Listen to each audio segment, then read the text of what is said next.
Alien Isolation is a game that came out in 2014. It released to critical success, and you might be wondering, why the fuck are you talking about a game that's over 7 years old? And, well, recently I just watched Alien Romulus. Also, shout out to Film Geek Reviews, my buddy Simpson. Me and him watched this movie. He makes great movie reviews and great movie content. He's a film geek at heart, so go ahead and shoot him a follow. Let him know I sent you. Great movie. I've been a long time Aliens fan. The first one I watched was the first movie, 1979's Alien, directed by Ridley Scott, with Sigourney Weaver and the rest of those guys. And it made me have an epiphany. I was like, what if there was a game where I could basically, play like the movie? And then I remembered Alien Isolation exists. So I booted it up. Unfortunately, I've been bouncing between work and my house a lot, so I didn't really have time to record a lot of my playthrough. So I'm going to be using MK Ice and Fire's playthrough. Go ahead and shoot them a sub. They deserve it. They make some great non-commentary gameplay. And if you ever want to make a video on Alien Isolation yourself, go ahead and use theirs. But with that being said, I'm going to kind of break down what makes Alien Isolation so special from any of the other Alien games like Fireteam Elite, Colonial Marines, Alien vs. Predator. So let's get into it.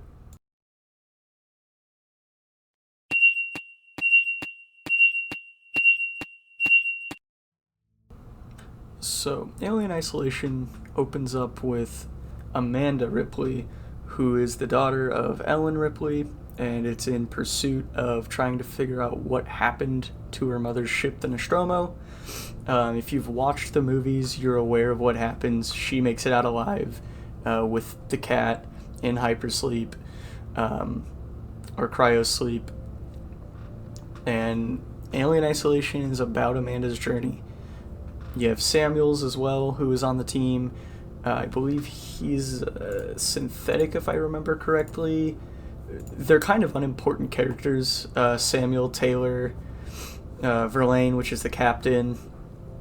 I honestly, playing the story, I didn't really ever feel like they were necessary other than just a plot device on why Amanda Ripley has the means to get to the new space station, because the space station does have the black box of the Nostromo on it.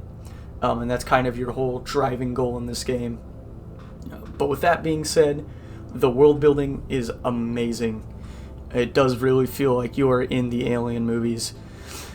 Everything from the sounds to the ambient horror to the general atmosphere of feeling like you're on a sinking ship. Granted, ships don't really sink in space, more just kind of endlessly float until they crash.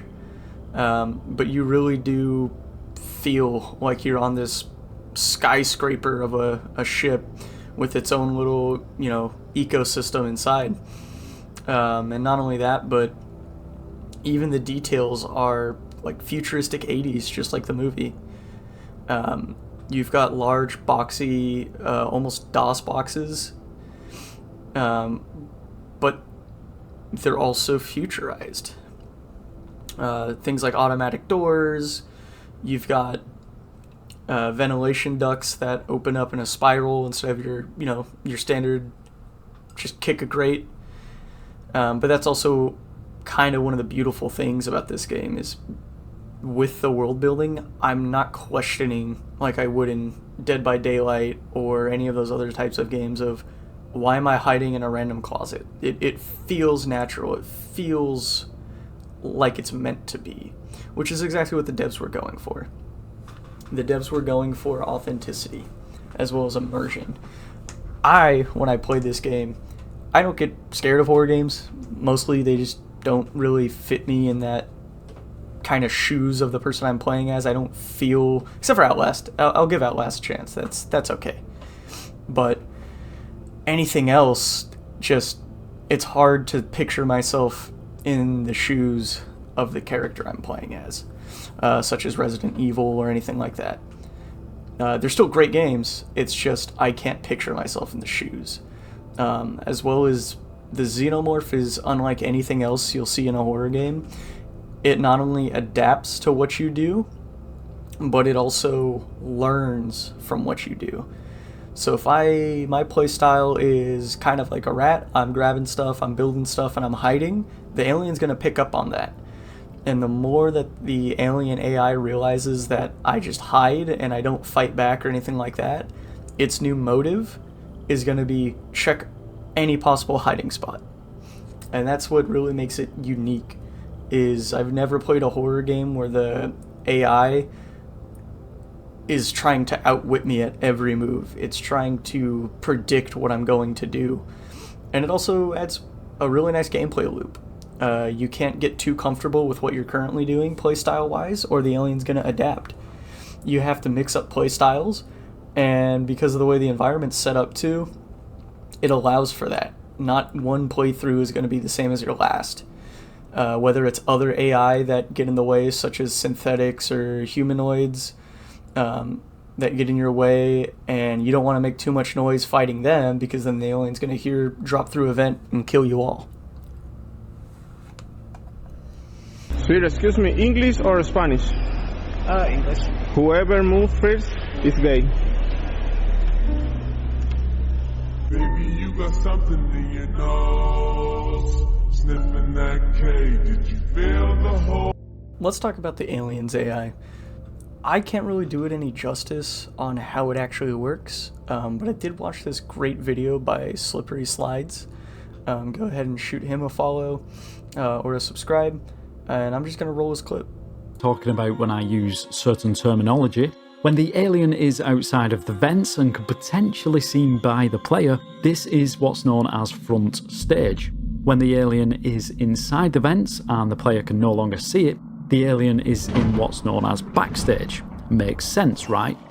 Now, there are two different AI systems running at the same time. One being the director AI, which constantly knows the player's position, and of course the alien AI. There is also what's known as the menace gauge.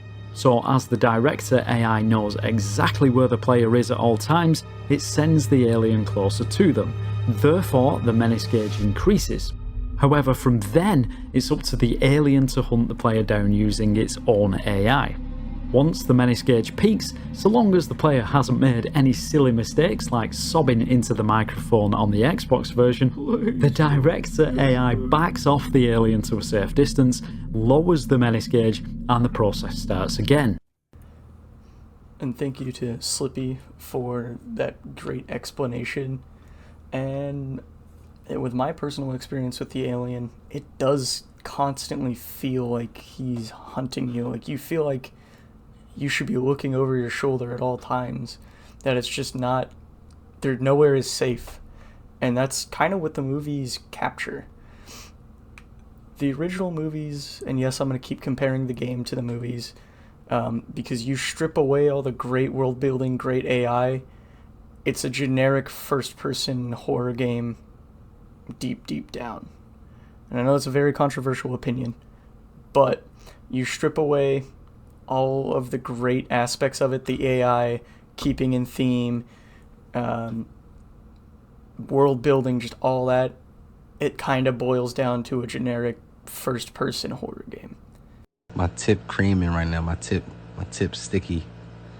Tip real sticky and moist. I'm playing with it a little bit, flicking it, flick my tip a little bit. Got semen on my fingers and shit. In conclusion, I feel like everyone should just go play the game. It was free with Epic Games a while back. You can find it on key websites like G2A, Keygwin, any of those. And with that being said, I've been Soviet Skipper. See ya. You like the lighter? Pickle? Nah, man. No damn pickle. Pickle, man. What's wrong with pickle, bro? No, pickle, man. Pickle? No good. No, pickle, no. What no? You got one with lady on it? Oh, is it the lighter?